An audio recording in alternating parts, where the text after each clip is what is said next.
14-12-2022 tarihinde Emre El Altunteri kardeşimizin polislerle ilgili yaşadığı bir mağduriyet dün itibariyle medyaya düşmüştü. Bu vesileyle biz bugün Emre kardeşimizin evine gelip onu ziyaret ettik.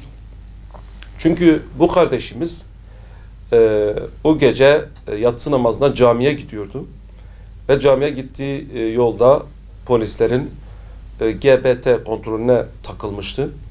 O kontrol sırasında polislerin devletin onlara verdiği yetki, gücü orantısız kullanarak veya kötüye kullanarak Emre kardeşimize zarar vermişlerdi.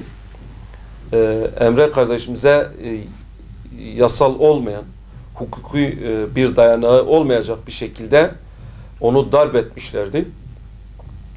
Bu konuda biz peygamberler ve sahabeler şehri olan bu memleketimizde bu durumun yaşanmasını asla kabul etmiyoruz.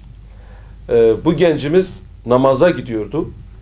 Bizim şeyimize göre, düşüncemize göre belki bu gencin eli ve ayağı öpülmesi lazımdı. Ancak polislerin devletin gücünü kötüye kullanma, orantısız güç kullanma, bu gencimize karşı olan orantısız gücü kullanmasını kabul etmiyoruz. Bundan sonra bu gencimiz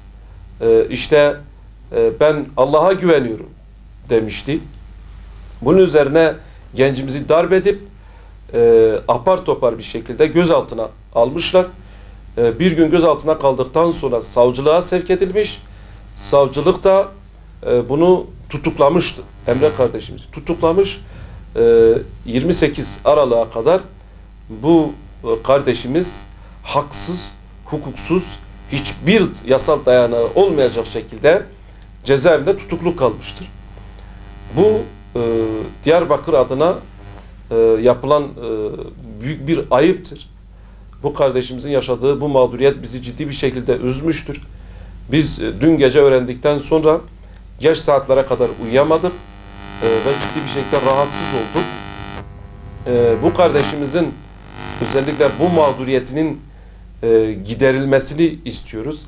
Bu kardeşimiz gibi biz de diyoruz ki biz Allah'ın adaletine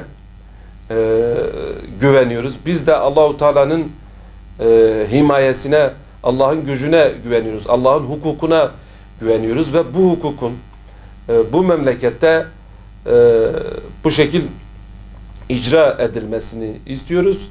Temennimiz bu böyle sümen altı edilmez bu mesele. İşte açığa alındı valiliğin açıklamasıyla 2 polis bu güvenlik güçleri açığa alındı deniliyor.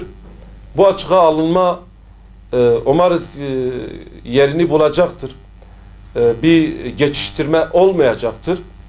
Ve bu konuda tekrardan çağrımızı yineliyoruz. Diyoruz ki her şeyden önce bu idareciler, buradaki yetkililer, bu sorumluluk onların boyunlarındadır. Ve bu konuda bu adaletin ortaya çıkması, hukuk önünde hesap vermesi için şeffaf bir sürecin yürütülmesini istiyoruz.